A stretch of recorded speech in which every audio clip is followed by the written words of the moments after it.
Hello friends, welcome back to Amal hobbies. Vinayagar Chaturthi எல்லோரும் நல்லபடியாக சந்தோஷமாக கொண்டாடிருப்பீங்கன்னு நினைக்கிறேன். கொழுக்கட்டெல்லாம் செஞ்சு சாப்பிட்டு எல்லோரும் ரெஸ்ட் எடுத்துகிட்டு இருக்கீங்க இல்லையா? இன்றைக்கி எங்கள் வீட்டில் விநாயகர் சதுர்த்தி எப்படி நான் செலிப்ரேட் பண்ணேன் அப்படிங்கிறத தான் பார்க்க போகிறோம். என்னென்ன பிரசாதம்லாம் செஞ்சேன் அப்படிங்கிறத கொஞ்சம் டீட்டெயிலாக பார்க்க போகிறோம். வீடியோ பிடிச்சிருந்ததுன்னா மறக்காமல் லைக் பண்ணிவிட்டு அப்படியே ஹைப்புங்கிற பட்டனையும் கிளிக் பண்ணிவிடுங்க. அப்போ தான் இந்த வீடியோ நிறைய பேருக்கு ரீச் ஆகும். மறக்காமல் சப்ஸ்கிரைபும் பண்ணிக்கோங்க.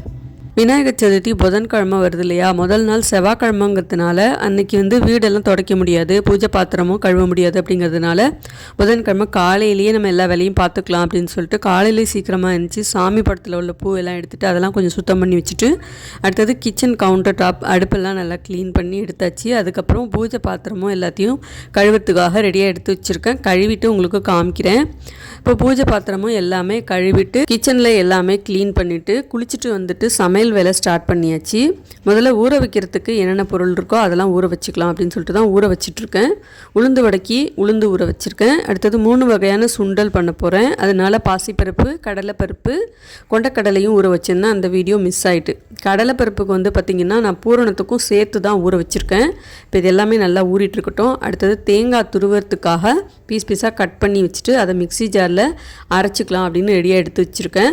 இப்போ ஒரு 3 மணி நேரம் பாசிப்பருப்பு ஊறினதுக்கு அப்புறம் ஒரு கடாயில் நம்ம கொஞ்சமாக தண்ணி விட்டு அதை அப்படியே வேக வச்சுக்கலாம். நீங்கள் இதுக்கு பதிலாக நீங்கள் குக்கரில் கூட வேக வச்சுக்கலாம். அதே மாதிரி கடலைப்பருப்பையும் வேக வச்சுருக்கேன். பாசிப்பருப்பு சீக்கிரமாக வெந்துடும், கடலைப்பருப்பு கொஞ்சம் டைம் எடுக்கும். பாசிப்பருப்பு இந்த மாதிரி வேகணும். நல்லா குழைவாக வேகாமல் கையால் உடச்சி பார்த்திங்கன்னா லேசாக மசியணும். ரொம்ப மசியக்கூடாது, இல்லைன்னா குழஞ்சிரும். இந்த பாசிப்பருப்பு சுண்டல் ரொம்ப டேஸ்ட்டாக இருக்கும். நீங்கள் ஒரு தடவை செஞ்சு பாருங்கள். இந்த சுண்டல் பண்ணுற வீடியோவும் நான் உங்களுக்கு இதில் காமிக்கிறேன். இப்போ பாசிப்பருப்பு இந்த மாதிரி நல்லா உடையிற அளவுக்கு வேக வச்சு எடுத்துக்கோங்க. அதே மாதிரியே கடலைப்பருப்பையும் கொஞ்சம் இந்த மாதிரி லேசாக அப்படியே உடையணும். ரொம்ப குழைவாக வேக வைக்காமல் கொஞ்சம் இந்த மாதிரி கையால் எடுத்த உடனே உடையிற அளவுக்கு வேக வச்சு எடுத்துக்கோங்க. ஏன்னா சுண்டல் பண்ண போகிறோம் அப்படிங்கிறதுனால நம்ம தாளிக்கிறப்ப ரொம்ப குழைய வேக வச்சிட்டிங்கன்னா அப்படியே குழன்னு ஆகிடும். உதிரி உதிரியாக இருந்தால் தான் நமக்கு நல்லாயிருக்கும். வேக வச்ச உடனே இந்த மாதிரி வடிகட்டியில் போட்டு நல்லா தண்ணி இல்லாமல் வடிகட்டி எடுத்து வச்சுக்கோங்க. அப்போ தான் நல்லா பொலன்னு உதிரி உதிரியாக இருக்கும். இடையில நான் மதியம் சாப்பாட்டுக்கு சாம்பாரும் வச்சுட்டேன். தேங்காவை மிக்ஸி ஜாரில் போட்டு ஒரு சுற்றிக்கோங்க. நல்லா துருவலாக கிடச்சிரும். கடாயில் 1 ஸ்பூன் நெய் விட்டு நல்லா ஈரப்பதம் இல்லாத அளவுக்கு இந்த மாதிரி ட்ரையாக வர அளவுக்கு வறுத்துக்கோங்க. அதில் ஈரப்பதமே இல்லாத அளவுக்கு நல்ல வாசனை வர அளவுக்கு வறுத்துட்டிங்கன்னா தான் எக்ஸ்ட்ரா பூரணம் நம்ம வச்சுருந்து ஸ்டோர் பண்ணி வச்சு சாப்பிட்ற மாதிரி இருந்தால் கூட நமக்கு கெட்டு போகாமல் இருக்கும். நல்ல பொலன்னு தேங்காய் இந்த மாதிரி வறுபட்டதுக்கப்புறம் வேக வச்ச கடலைப்பருப்பையும் மிக்ஸி ஜாரில் போட்டு நல்ல மைய அரைச்சிட்டு அதையும் தேங்காய் கூட சேர்த்துக்கோங்க. இப்போ இனிப்புக்கு தேவையான அளவுக்கு வெல்லம் சேர்த்துக்கோங்க. வெல்லம் நல்லா கரைஞ்சி இந்த மாதிரி ஒன்று சேர்ந்து வந்ததுக்கப்புறம் வாசனைக்கு ஏலக்காய் தூள் சேர்த்துக்கோங்க. கடைசியாக கொஞ்சம் வாசனைக்கு நெய் சேர்த்துக்கோங்க. இது நல்லா ஆறட்டும். அதுக்குள்ளே நம்ம கொழுக்கட்டைக்கு மாவு பசைஞ்சிடலாம். 3 கப் காய்ச்சி அரை வச்ச பால், பசும்பால், பாக்கெட் பால் எது வேணால் சேர்த்துக்கலாம். 3 கப் தண்ணி, கொஞ்சமாக நெய், கொஞ்சமாக உப்பு சேர்த்துட்டு இப்போ 3 கப் அரிசி மாவு இல்லைனா கொழுக்கட்டை மாவு சேர்த்துட்டு நல்லா கலந்துக்கோங்க. மாவு இந்த மாதிரி ஒன்றா சேர்ந்து வந்ததுக்கப்புறம் அப்படியே ஆற வச்சுட்டு அதுக்கப்புறமா நீங்கள் பசைஞ்சிக்கலாம்.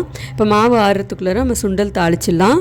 முதல்ல பாசிப்பருப்பு சுண்டல் செய்யறதுக்கு ஒரு கடாயில் 1 ஸ்பூன் எண்ணெய் விட்டு நல்லா காஞ்சதுக்கப்புறம் 1 ஸ்பூன் கடுகு சேர்த்து நல்லா பொரிய விட்டுருங்க. காஞ்ச மிளகாய், கருவேப்பிலை சேர்த்து நல்லா பொரிஞ்சதுக்கப்புறம் அடுப்பை ஆஃப் பண்ணிவிட்டு வேக வச்ச பாசிப்பருப்பு சேர்த்துக்கோங்க. நல்லா கலந்துக்கோங்க. தேவையான அளவுக்கு உப்பு, தேவைக்கு தகுந்த மாதிரி உங்களுக்கு டேஸ்ட்டுக்கு எந்த அளவுக்கு வேணுமோ தேங்காய் சேர்த்துக்கோங்க. கடைசியாக கொஞ்சம் பெருங்காயம் சேர்த்துக்கோங்க. அவ்வளோதான், பாசிப்பருப்பு சுண்டல் ரெடி. இதை நீங்கள் பூரணமாக கொழுக்கட்டையில் வச்சு கூட வேக வச்சு எடுக்கலாம். ரொம்ப நல்லாயிருக்கும். ட்ரை பண்ணி பாருங்கள். இதே மாதிரியே கடலைப்பருப்பு சுண்டலும் செஞ்சுக்கிறேன். சுண்டல் செஞ்சாச்சு. அடுத்தது மாவு நல்லா ஆறிடுச்சு. கையில் கொஞ்சம் எண்ணெய் தடவிட்டு நல்லா இந்த மாதிரி சாஃப்டாக பசைஞ்சிக்கோங்க. வாழை இலையில் எண்ணெய் இல்லைன்னா நெய் தடவிட்டு நம்ம மாவு பசைஞ்சு வச்சுருந்தோம் இல்லையா, அதில் சின்ன சின்ன உருண்டையாக எடுத்து இந்த மாதிரி நல்லா தட்டிக்கோங்க. கொஞ்சம் மெல்லிசாவே தட்டிக்கோங்க. நல்லா தட்டிட்டு நடுவில் கொஞ்சமாக பூரணம் வச்சுட்டு அப்படியே வாழை இலையை வச்சு நல்லா மடக்கி விட்டுருங்க. நல்லா சீல் பண்ணி விட்டுருங்க, வெளியில் வராத அளவுக்கு. அடுத்தது மோதக கொழுக்கட்டை பண்ணுறதுக்கு மோதக அச்சில் எண்ணெய் இல்லைன்னா நெய் தடவிட்டு தேவையான அளவுக்கு மாவை வச்சு நல்லா அழுத்தி விட்டுட்டு நடுவில் கொஞ்சமாக பூரணம் வச்சு அடியில் மாவை வச்சு க்ளோஸ் பண்ணி விட்டுருங்க. இதே மாதிரி எல்லா மாவையும் கொழுக்கட்டையாக செஞ்சு ஒரு பேட்சாக இட்லி பாத்திரத்தில் வச்சு வேக வச்சு எடுத்துக்கலாம். அதுக்குள்ளே ஃபோனில் சார்ஜ் தீர்ந்து போச்சு. அதனால் எனக்கு மற்ற பிரசாதங்கள்லாம் வீடியோ எடுக்க முடியல. இந்த சக்கரை பொங்கல், உளுந்து வடை, கொண்டக்கடலை சுண்டல் இதெல்லாம் மிஸ் ஆகிட்டு. இன்னொன்று நானே எல்லா வேலையும் பார்த்துட்டு வீடியோ எடுக்கணும் அப்படிங்கிறதுனால அது கொஞ்சம் எனக்கு கஷ்டமாக இருந்துச்சு. சரி நம்ம வேலையை பார்த்து முடிச்சிடலாம் அப்படிங்கிறதுனால சீக்கிரமாகவே வேலையை முடிச்சிட்டேன். இப்போ வந்து பாருங்கள், எல்லா பிரசாதமும் அரேஞ்ச் பண்ணி வச்சுட்டு பூஜையும் ஆரம்பித்தாச்சு. சக்கரை பொங்கல் ரெசிபி ஏற்கனவே அப்லோட் பண்ண ஆடிப்பெருக்கு வீடியோவில் பாருங்கள். அதில் உங்களுக்கு டீட்டெயிலாக எல்லா பிரசாதம் ரெசிபியும் இருக்கும்.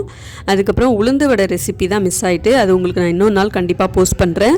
அதுக்கப்புறம் மோட்டுச்சூர் லட்டு பண்ணியிருந்தேன், அதோட வீடியோ வந்து ஷார்ட்ஸில் கொடுத்துருக்கேன், மறக்காமல் செக் பண்ணி பாருங்கள். அவ்வளோதான், விநாயகர் சதுர்த்தி நல்லபடியாக சிறப்பாக கொண்டாடியாச்சு. நீங்கள் என்னென்ன பிரசாதம்லாம் செஞ்சீங்க அப்படிங்கிறத மறக்காமல் எனக்கு கமெண்ட்டில் சொல்லுங்கள். இந்த வீடியோ உங்களுக்கு பிடிச்சிருக்கும்னு நம்புகிறேன். பிடிச்சிருந்தால் மறக்காமல் லைக் பண்ணிவிட்டு ஹைப்புங்கிற பட்டனையும் கிளிக் பண்ணிக்கோங்க. இதே மாதிரி நம்ம சேனலில் நிறைய வீடியோஸ் ரெசிபிஸ்லாம் தெரிஞ்சுக்கணுன்னா மறக்காமல் நம்ம சேனலை சப்ஸ்கிரைப் பண்ணி சப்போர்ட் பண்ணுங்கள். அடுத்து வேறு ஒரு வீடியோவில் பார்க்கலாமா? பாய்.